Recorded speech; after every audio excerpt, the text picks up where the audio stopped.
In the following live stream between myself and Elpa Adventures, we chat about how she was ungated in Nike in 2 months, also StockX, and then her sending car parts to the Middle East.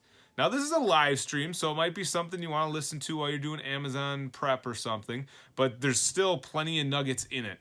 Let me know what you think in the comments below. How are you doing? I'm doing really well. It's been a crazy week, as always.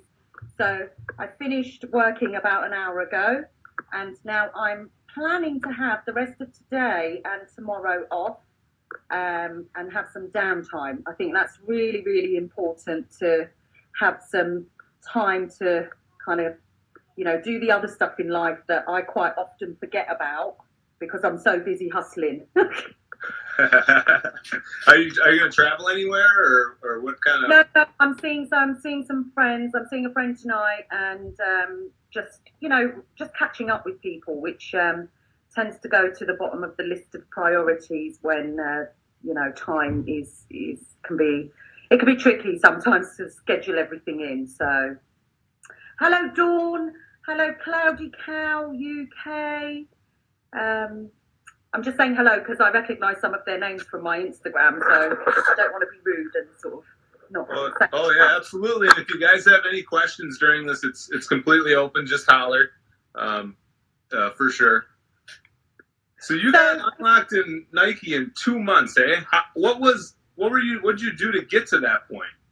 So basically, I was auto-approved because a lot of people ask me, so it's good that you've asked me that question, Jake, because I was auto-approved. I started selling on Amazon like full-time last April, and so it's going to be a year for me on Amazon this month. And within about 2 months of me starting, so I think it was around the beginning of June, I was ungated.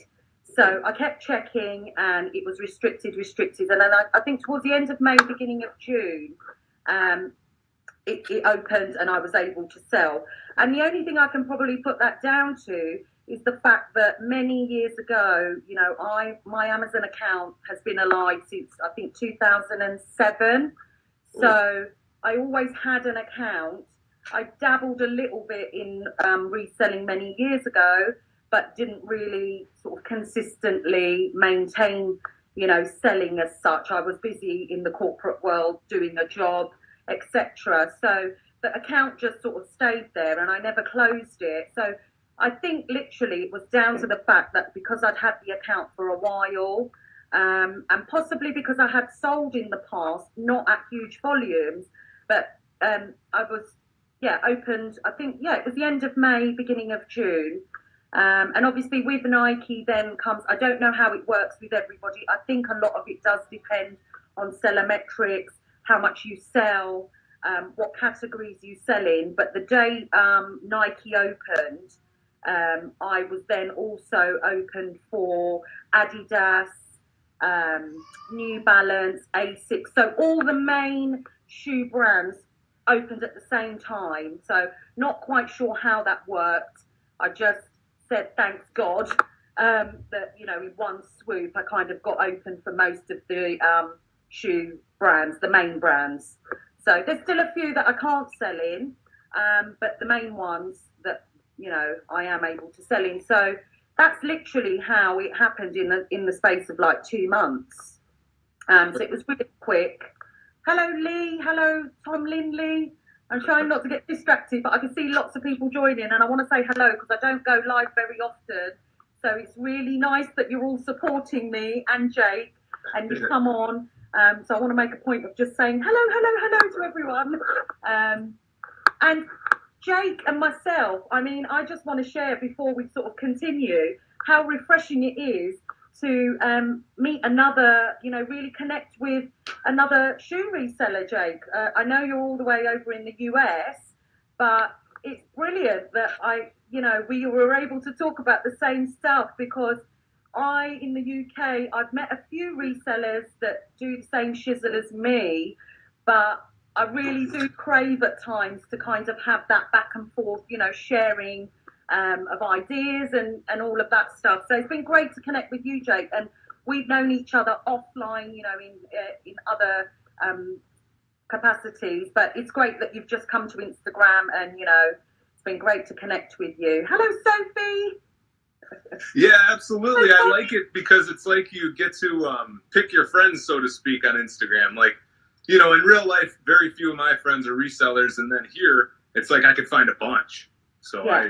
I agree. It's nice to have that social part of it too, because when I go full time here at the end of June, I won't have like coworkers or whatever. So that's kind of the goal of all this, is to, like meet some people, be social, and have that outlet. Yeah.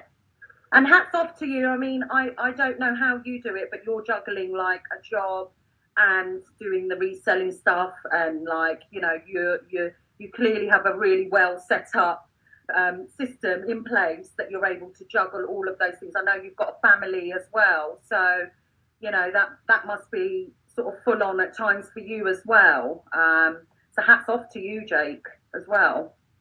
Hello, reselling was the year. Bow. Hello, everyone. Hello, everyone. And then one comment I wanted to make. I noticed that the reason I like listening to people from the UK and from other countries is because your voices, like they tune me in. And I noticed also that you have Adidas instead of, and also Adidas. So that was pretty cool, because I've only noticed the Nike and the Nike, and I've actually heard that here in the US too. So that's really cool. Yeah, because you guys say Adidas, don't you? We say Adidas. Adidas. Yeah. Or how do you say it again? Adidas. Adidas. Okay. Yeah, no, that's cool though. Because I'm sure they're all right. I guess it's very similar to the Nike and Nike, because I think a lot of Americans say Nike. A lot of British people say Nike. Yes. I guess it's a similar thing. Right. Adidas, Nike. Yeah. So yeah, that's pretty much the story of getting ungated on Amazon with for me, with Nike or Nike, whichever one you prefer to call it. And really, I think going back, rewinding 12 months, I think the fact that I was ungated so quickly, really, for me, it was an opportunity to kind of really push forward and grow the business, and I've really concentrated. I mean, I do a lot of stuff. I'm all about multiple streams of income and, growing each one. But when I saw that opportunity, I think for me, it was definitely a no-brainer that it's an incredible opportunity. I don't want to waste that opportunity. I'm really going to sort of go in deep and really try and build month upon month to kind of take it to the next level. Although what I hadn't anticipated is in September of last year, I was suspended. So that was an interesting period, because I kind of started and was sort of slowly on that growth scale, and then I got the dreaded email, and that was an interesting time for me. And it was about 6 weeks, I think, that we were actually sort of suspended. And what did you get suspended for? So I was suspended for an inauthenticity claim on a particular Nike shoe. And being a new seller, it's kind of like there's nothing you can do to prepare for that. Had I had longer, I probably would have had a process in place. But it all happened very quickly, and that kind of brought me down a few pegs to kind of like, oh my God, what do we do now? But, there's so much resource out there, and I think for me, the big thing is, if you're really honest and you're clear about, I'm very careful with my sourcing, my paperwork, doing the checks on the quality of the material that I send. If you're very diligent in your process of that, then I was kind of like, well, I can provide all the paperwork and answer all the questions. It's then down to them, but I'm really clear that I haven't done anything wrong. Correct. So yeah, you're looking at like the soles and the markings and the toe and the tongue and like the sole of it, like everything, to make sure it is in new condition, that it includes everything. The box matches the shoe, like Yeah. all that stuff. Because I think the other thing is, you know, some people do have this misconception that if you're buying Nike shoes from a Nike store, therefore they will be A1 perfect, no need to do the checks, it will be fine. And I think for me, because I am so thorough, because I will not take any unnecessary risks, it doesn't matter where you buy shoes from, you still have to have a process in place to make sure that, you know, the shoe is in good condition, the number on the shoe matches the box, the sizes match, they've got the correct laces, they're not dirty, you know, because a lot of the time people try on shoes, they just pop them back in the box, the employees won't check.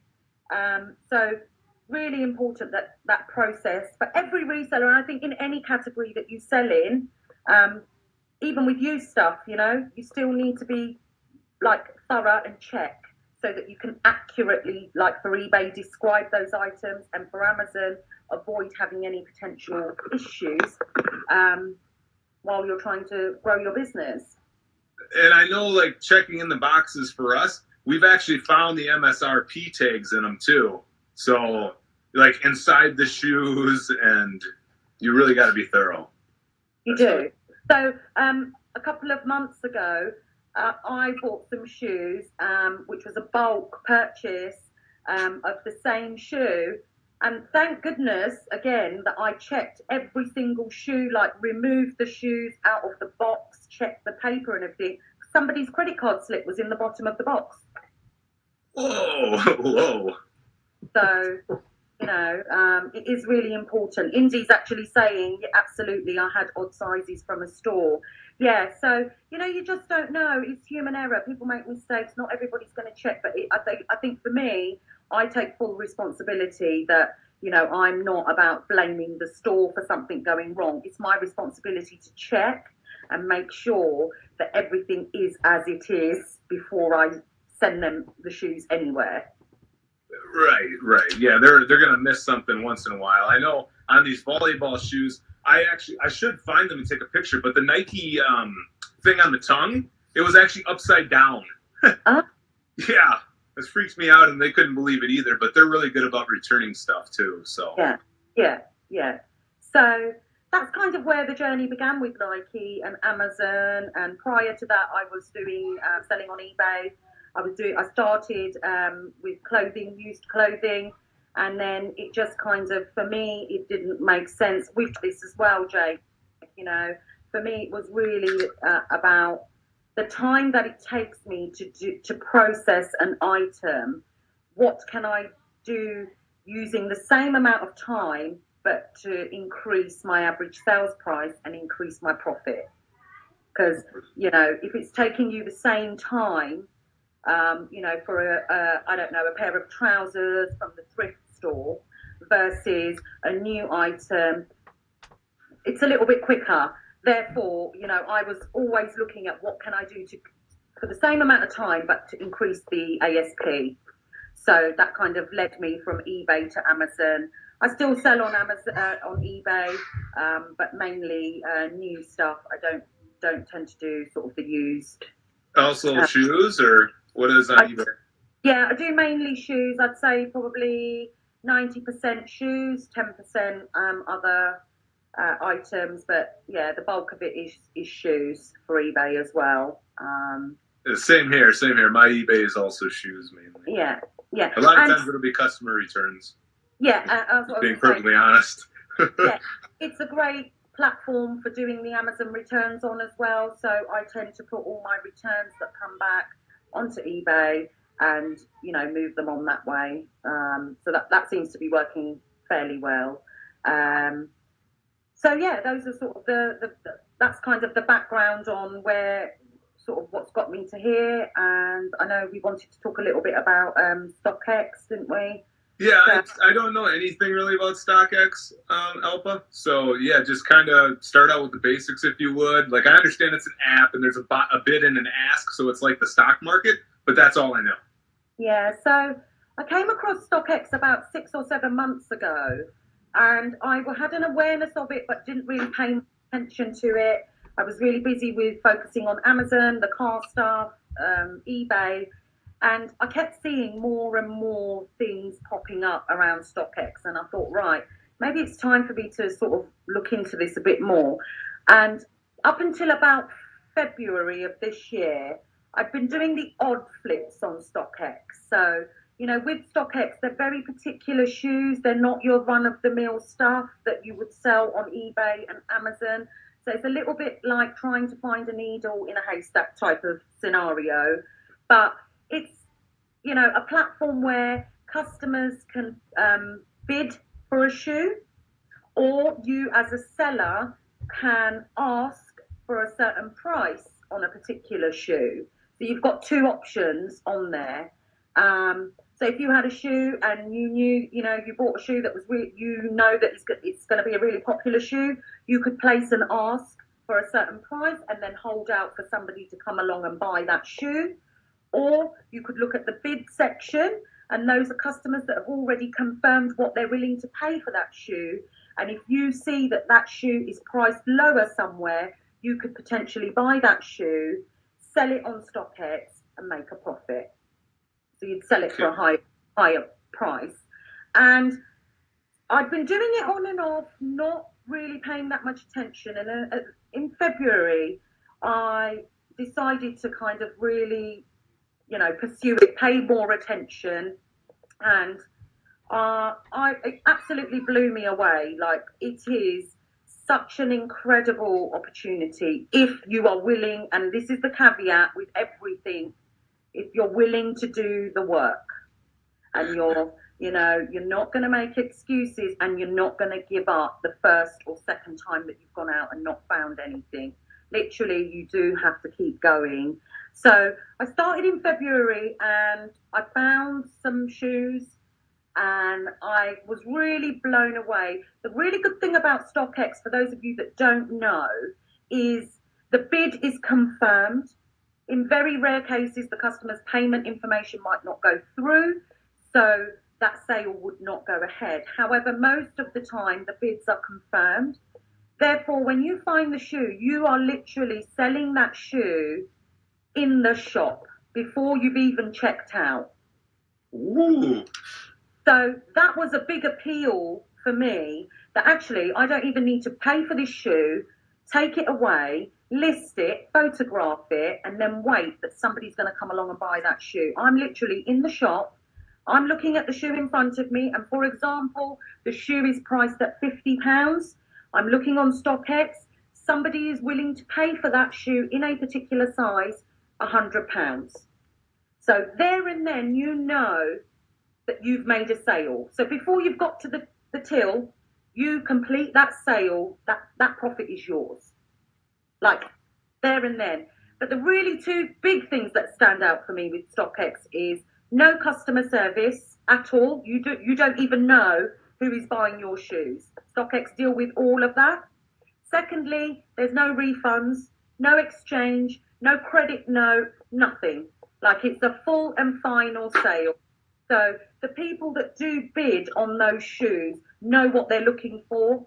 And as long as you make sure that the shoe is in good condition, the box is not damaged, and again, like we said for Amazon and all the other platforms, as long as you've done your thorough checks, there should be no problem with you receiving your payout. And I don't know what the situation is in the US, but in the UK, you literally receive your payout within 24 hours of them authenticating they do the authentication process. So it's, although the hard work is heavy at the front end of actually finding the shoes, once you've found the shoe and sold it, StockX pretty much take care of the rest. And that's a really big selling point for me. Like, I really, they've hit a niche, and I think that company is going to like grow and grow and grow. It's still new in the UK. I think they entered the UK market last October. September, October. So they've not been here long, but certainly it's a very lucrative opportunity. And just to give a bit of context to those of you that might not know, I have shared some of it on my stories, but from February to now, so up to today, I've already done 5 figures in sales. Since they launched in the UK in October. No, since you got on. Really started doing it properly, which was February. So from February to today, I had my payout today. So we're over the 10K mark, and that's in 6 weeks. Oh wow, yeah, that's amazing. So you're killing it there. One of the things you mentioned was boxes, and I saw Thrift Finder 93 had a question there. She said, "How do you source shoes or box shoes?" I think she's talking about, do you need like full box? Well, actually, she's just asking 2 questions. It looks like. So for sourcing shoes, what I do is I use Scoutify too, and like Alpa said, you just have to put in the work. So I will literally scan every single shoe in the store. What about you, Alpa? Do you have kind of like a system? So basically, I've been in business 6-7 years now. I was in business before I joined reselling and Amazon and all that good stuff, right? And the thing is, but I don't know what it is, but people think that it's just so easy. The easy bit is for me to take a picture in a Nike store and post it on Instagram. That's really easy, and it wows people. And for me, it's about motivating and inspiring people to go and do whatever it is that they want to do and to show what's possible. When I started, I spent hours and days and weeks just walking around the shop, literally to the point that some days I wanted to cry because I was like, I just don't understand. I don't understand how this works. How do you make profit? Like, I don't get it. But consistency, persistence, and I started off. I bought 4 shoes the first time, and it took me a while to lead up to that purchase because it's quite scary when the fear of the unknown. You think that you've done all the research that you need to do, but you just don't know. You're taking a risk, right? And all I kept thinking is, what if they don't sell? What if I lose money? Like, what? But if I'd stayed in that mindset of what if, I would have paralyzed myself and not done anything and talked myself out of it. So I just thought, you know what? Let me buy 4 shoes. Let me send them off to Amazon and let me see what happens. And worst case scenario, if they don't sell, I'll just call them back and I'll sell them on eBay. So it's a matter of like trusting the process, really. Yeah, and I think you've got to be patient with yourself. Nothing happens overnight. Nothing happens in 2 visits to a store. Like, it's rinse and repeat over and over again. So like I'm saying, you scan everything in the store. Literally, I have the same method. I scan every single shoe. I don't care how long it takes me. I don't care who's looking at me. I don't care how many times the people come and ask me if I need help. I just stay in my lane and I move down the aisle, box by box by box. Literally. You're just in the zone pretty much when you're doing this. Yeah. Headphones? No. When I was starting, I'd seen some other resellers talking about put headphones in and that way nobody will bother you. I kind of thought, shall I not? What shall I do? And then I just thought, you know what, F it, I'm just going to go and see how I get on. And actually, I like to talk to people. I like the energy of other people. And so for me, it didn't feel right putting headphones in. So but I can like switch off, as in, I was saying to Indie Chick, I don't know if she's still on here, but she shared a post the other day. And I said to her, literally, I feel like my eyes are like a barcode scanner because people can be talking to me. Hi, how are you? They want to catch up, but my eyes are like already, before my phone's even out, scanning the shop around where do I need to go? What's the system? What's the plan for today? So you've got to be serious about it. You're not on a shopping trip for some shoes to wear, to the gym or whatever. This is a business, therefore you need to be focused and like, come on, let's get to work. Like for me, that's the kind of mindset that I have when I go into a store. Yeah, definitely. It's a lot of focus, and then like you said, you may see the end result or whatever. And we had a little bit of this conversation before too, and we were talking kind of how posting your charts and saying, oh yeah, I made 40,000 gross or whatever. It's good, but it's like, well, how many units did you send in? How much capital does that require? You know, all those things too. So definitely, I think you said you were gonna do more of that on Instagram too, but kind of show you a little bit behind the scenes. And I don't know if you follow Buy and Sell Heinz, I just call him Heinz, but he was showing like when he went to Home Goods and Marshalls and a couple others, like he doesn't always nail it at every single one. And some of them, you know, you're gonna strike out. So there was a couple where he striked out. So I like that, like the real side to that. Well, that's it. And the thing is, you know, I think it's great that people share their sales figures. I think for motivation and all of that stuff is absolutely brilliant. But behind that, I think what's more important is to get to that level, to get to any level, what does that mean in terms of how many units? What was your cost of goods? What was the net profit? How much did you pay in fees? Like, all of that stuff is what's really the thing that we need to pay attention to. And, you know, I think sometimes it's very easy to get dazzled by huge numbers, but it's about, for me, certainly, it's about paying attention to the backstory behind those numbers of what. So I also would love to kind of, for me, time is the real thing. So, but when I do have time, I really want to kind of get beneath that of, well, this is what it actually took to get to that number. So that other people that are newer on the journey, it's actually tangible and achievable for them. If you know, if I can remember being a new seller, looking at people posting figures and thinking, I don't even know how I'm ever going to get there. But you know, I want to help other people, and it's like, yeah, so maybe if you actually showed the detail behind it, that would be really helpful. It sounds like you don't get too much capital, though, tied up, kind of flipping back to StockX. It doesn't sound like it ties up a lot of capital. No, so for StockX, I mean, it's literally a 24-hour, 36-hour process to get your money back. So that just kind of is a circle where you put in the money and it comes back out very quickly.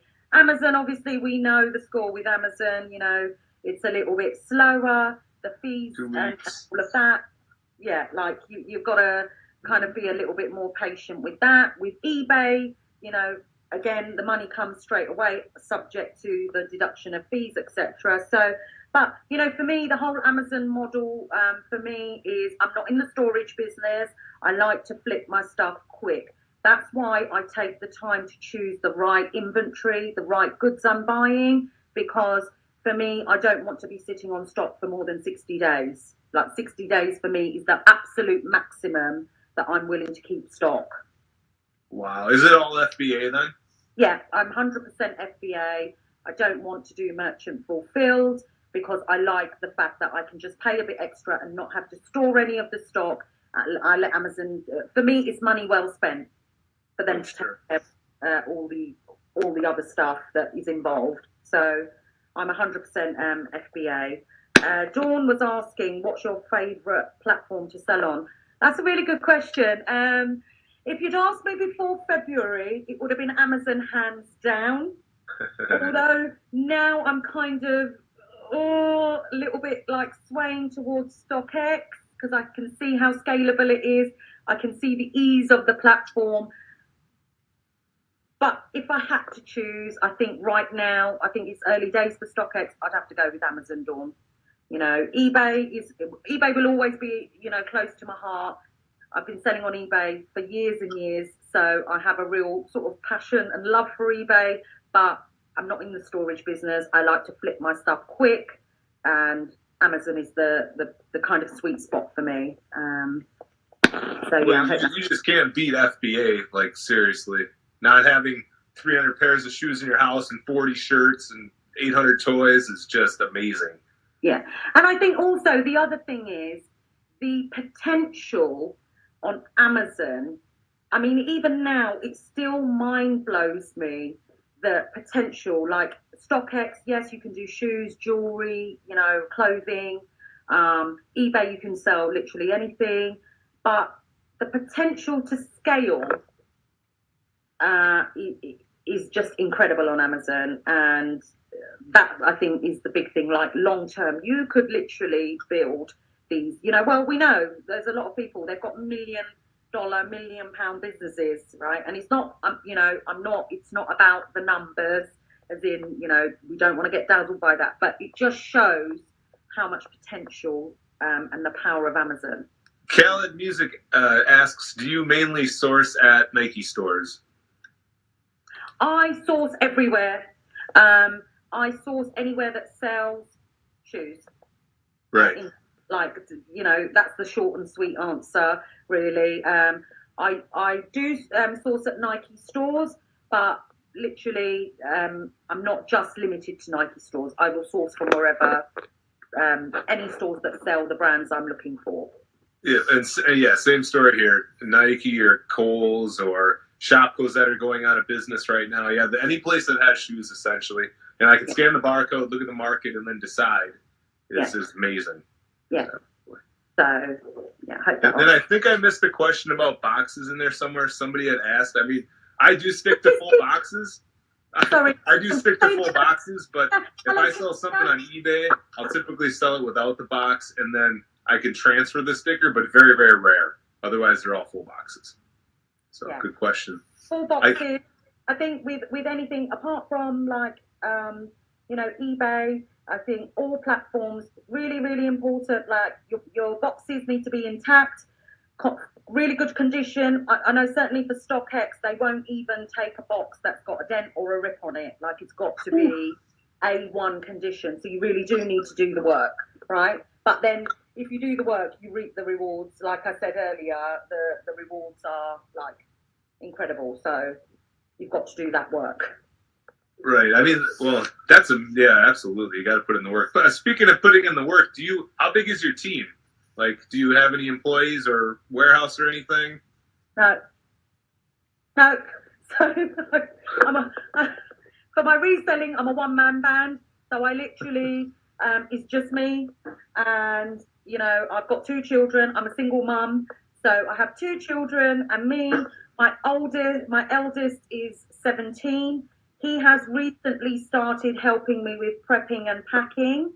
But apart from that, the sourcing, the research, everything I do myself. So it's just me. And I operate from home. I'm not ready. Well, it's not that I'm not ready. I'm not clear if a warehouse is the way forward for me. And equally, you know, like I was saying, the amazing opportunities with Amazon. I'm in the retail arbitrage and online arbitrage model. I think if I got to a level of possibly wholesale, possibly PL, then I want to look at those options. But I'm about keeping your costs as low as possible, regardless of how much you're growing, right? So maximize the potential to earn as much as you can. But if you're able to keep your costs at fairly the same level, I'm not fancy is what I'm trying to say. So when you have extra money, a lot of people, you know, will go and spend stuff. I'm all about spending money on growing your business, but I'm not fancy as in for myself, because I want to keep my costs, you know, as stable as I can, so that I'm able to see the kind of profits as they grow. Does that make sense? I don't know if that makes sense, but it sounds like you're monitoring like how many units you're sending in, if I'm hearing you correctly, and you're kind of looking at the dollar value of the products you're selling in, because you're looking for like steady growth essentially, but at the same time keeping your expenditures low. Yeah, because I think the thing is, a lot of people will all of a sudden, you know, I can remember thinking, oh, I can't wait for the day that I do 1,000 in sales on Amazon. And for me, it was like, I don't even know how, like, can you achieve £1,000 on sales? And I've seen myself move from, you know, 1,000 to 2,000 up and up and up. But a lot of people will then think, oh, right, for example, I'm at 5K sales a month. I'm going to go and, get a new car. I'm going to go and buy a designer handbag. Whatever it is, for everybody's got that thing, haven't they? Different things, and they get a bit fancy. For me, I'm not of that mindset that for as long as I can, and it's not about depriving myself or going without, but I've managed to get this far in my life with what I have. Therefore, I'm not getting fancy on buying all the new shit. I'm going to stay where I am, but keep growing that profit return. So I hope that makes sense. I've gone all around the houses to explain that, but I think a lot of people get caught up in that, and it's like, yeah, we've got all this extra money, let's go and buy this and that. I'm not about that. I have a completely different view on it. So I've just seen Kev's joined. Hello, Kev. Oh, Kev's here too. Hey, Yeah. Kev. Hey, Karen. Yeah. Unless it's like the cream or whatever, like, say it's a Top Cash Back or a Kohl's Cash or a rewards program or some kind of extra, then yes, I normally keep tight expenses for the same reason. So I'm the same as you. Like the reward stuff, that's a different, that's a different ball game. But I'm talking about like the hard cash. At the end of the day, I'm not fancy. I'm really simple, and I want to keep it that way for as long as I can to achieve the goals that I've set for myself. So going back to your original question, I'm a one-man band, and if anything, I'm on Instagram. And I'm not selling anything to anybody. I literally came to Instagram to connect with other resellers, but secondly, to show that if I can do it as a one-man band with 2 kids in tow, like literally any one of you can do it as well. There is no reason, unless you're going to sit in your excuses and, say a lot of bullshit to yourself, like you've got to be really strong in your head to go for your dreams and your desires. But that was the reason I came to Instagram, that I literally want to show all of you, life is shit at times. Shit happens, circumstances, like one day you can be on top of the world and the next day you can hit rock bottom.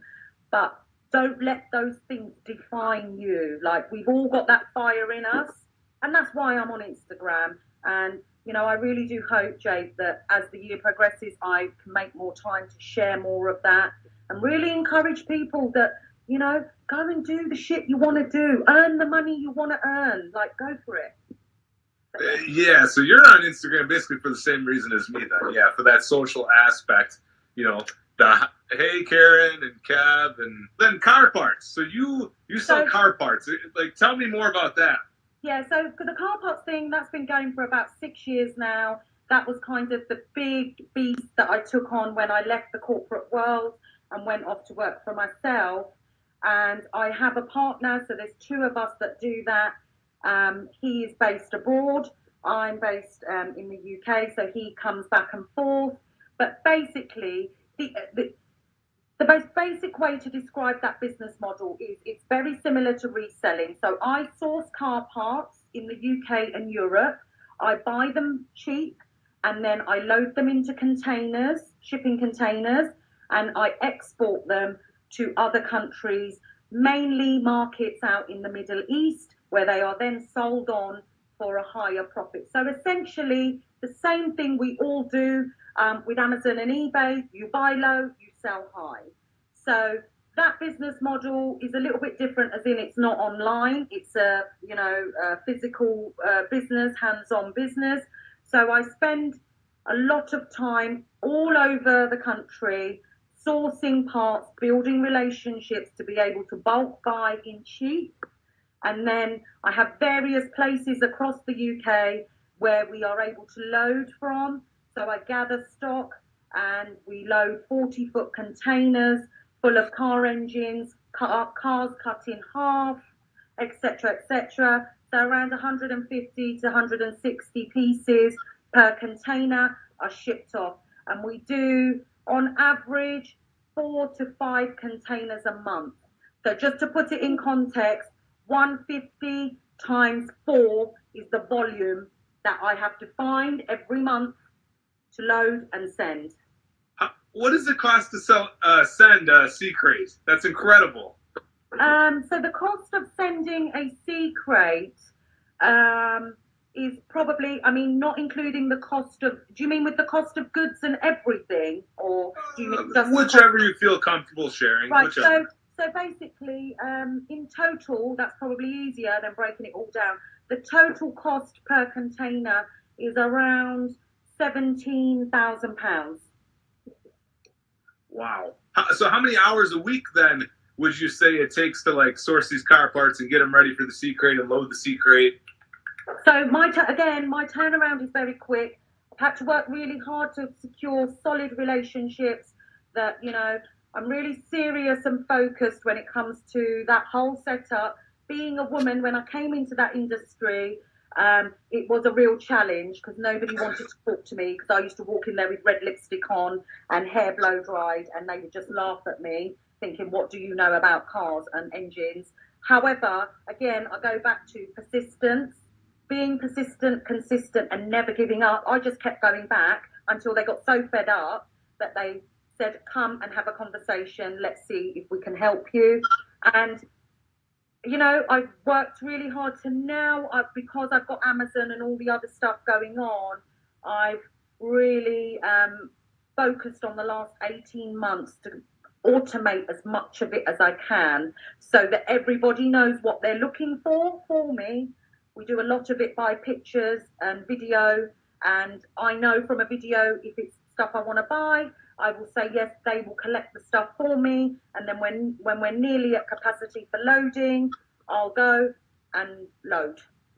So so in that business, you have more than one other person on your team? No.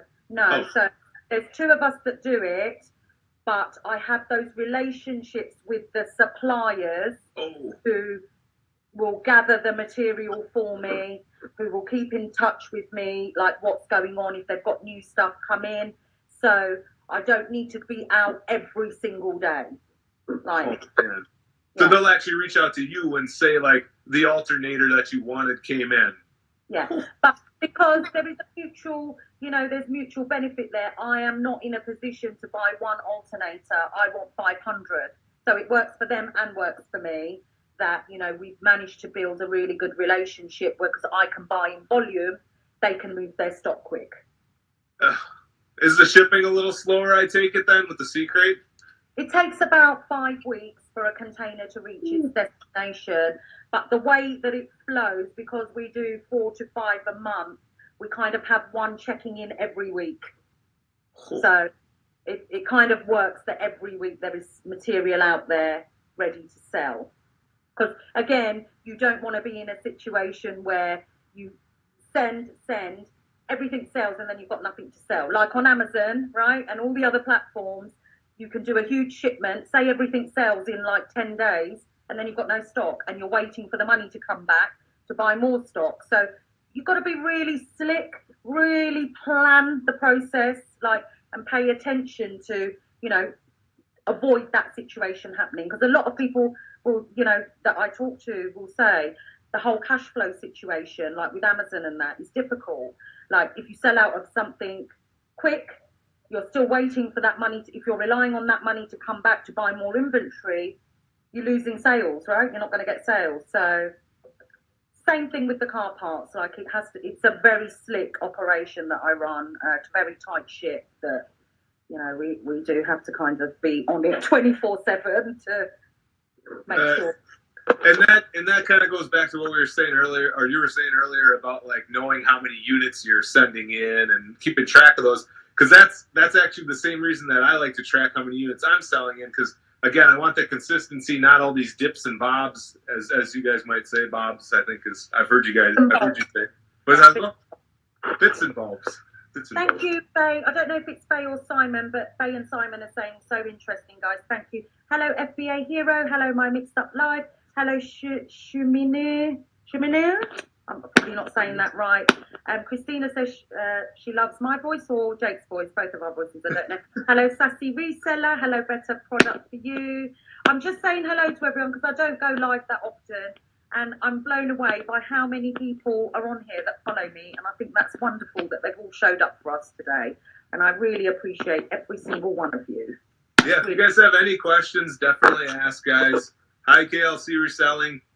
So you have the Amazon thing going on, you have the StockX thing going on, and you also have the C crates going on. That's a pretty good security net, so to speak.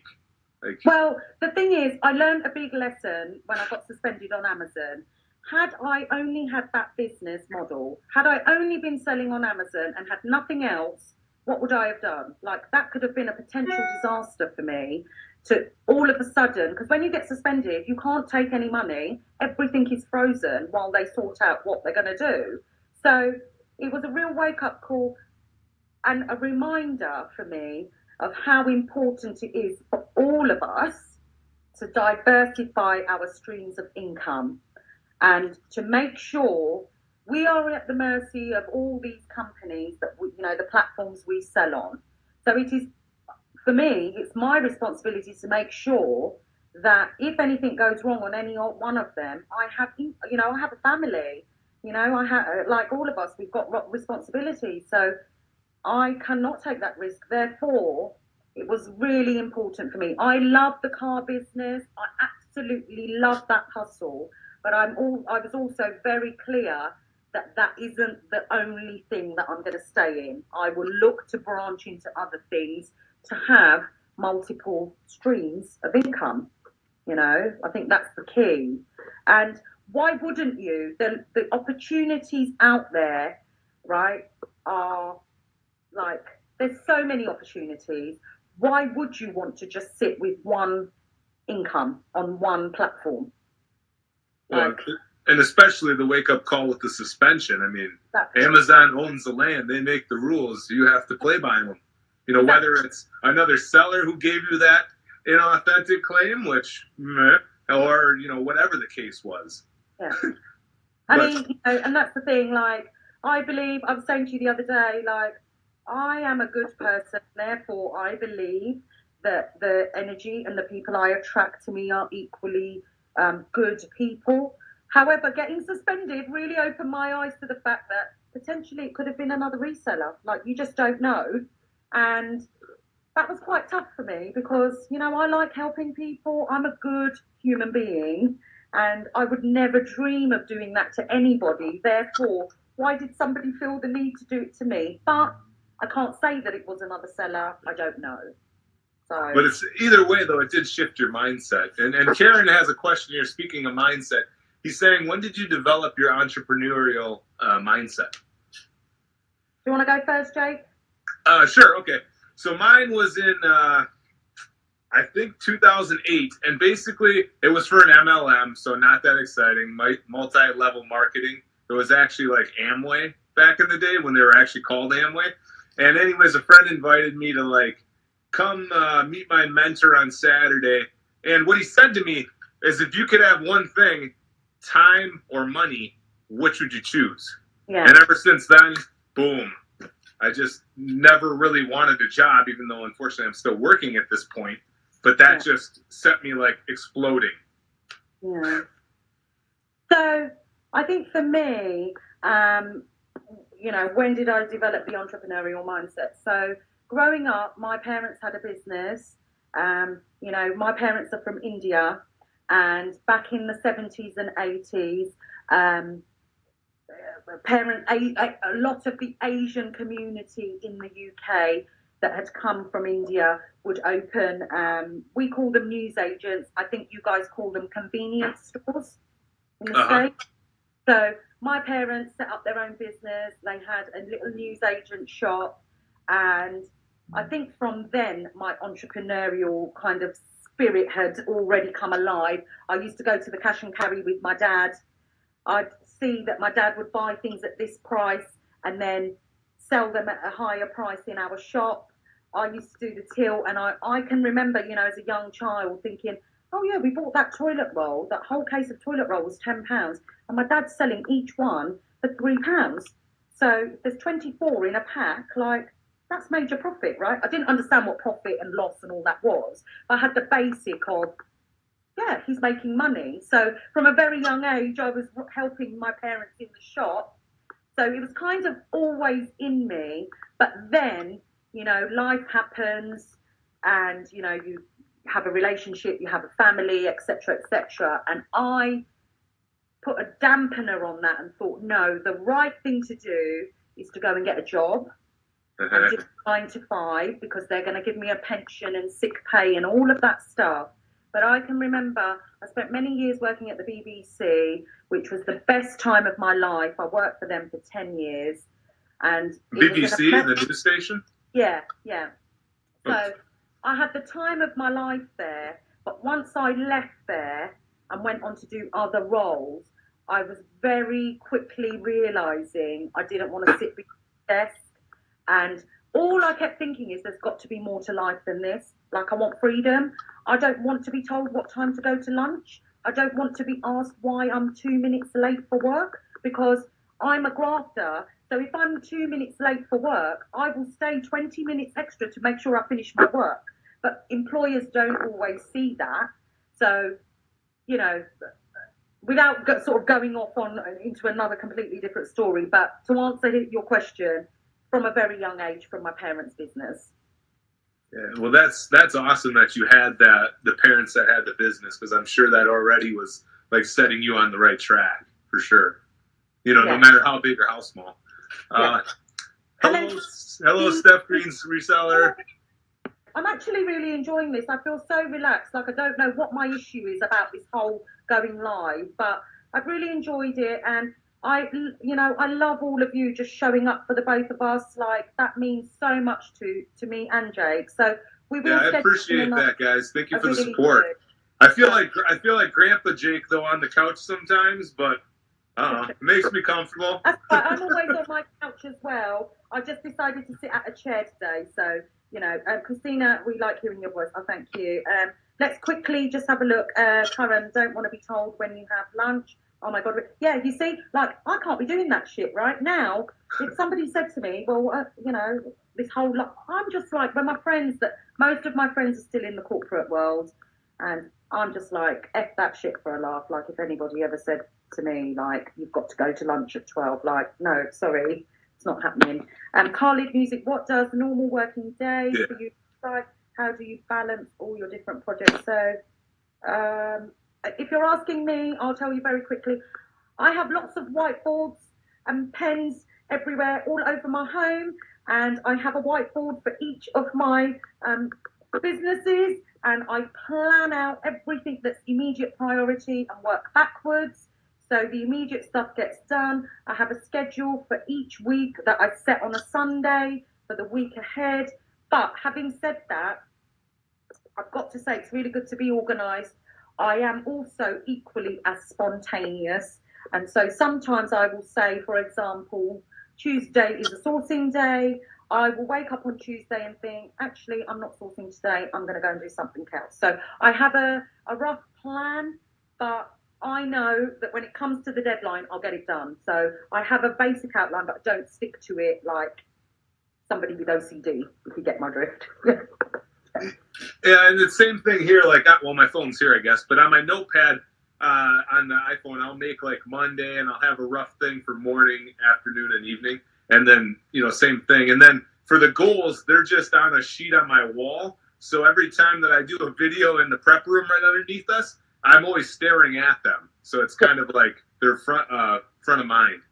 Yeah. So my goals, which I keep adding to and changing around, but I've got the overarching goal. I'm always aware of that. But I think the thing that I really put, which is relevant for the resellers on here, is for Amazon, for eBay, not so much StockX at the moment, but the thing that I really do pay attention to is, even if I don't stick to my schedule, I know how many units I need to send into Amazon for that month and how many units I need to purchase for eBay. And I will make sure that in whatever way that happens, if it's not on a specific day, I have to reach my goal, my target of how many units I send in. And that varies. Like, how often do you update that then? I do it every month. Okay. Like, I guess I mean, like, tracking your progress towards it. Like, how often do you? Oh, so basically, if I've set the target at the beginning of the month that I need to source X amount of units, every time I send a shipment, I knock off the amount in that shipment. So I know, if my target was 500 and yesterday I sent 100, the target then comes down by 100. So I just work down until I've reached the target or exceeded, but not ever under. Right. You always nail that number. Yeah, that's Well, all. you have to, right? It's like, how hungry are you? And, like, if you're not hungry enough, you won't do it and you'll make excuses. And I'm really good at making excuses. I'm not perfect. I'm human. I do all the BS with myself. I'm not feeling it today. I'm tired. And then I do all that bullshit as well. So it's not that I'm this picture perfect, stick to the goals and get everything done. No, like it can be chaos at times, right? There can be tantrums, like, but that's what makes us all who we are, right? Right, So, and it's the same thing here. Like when you feel overwhelmed, I just make sure to take a break. Otherwise, I just keep hitting my head against the wall.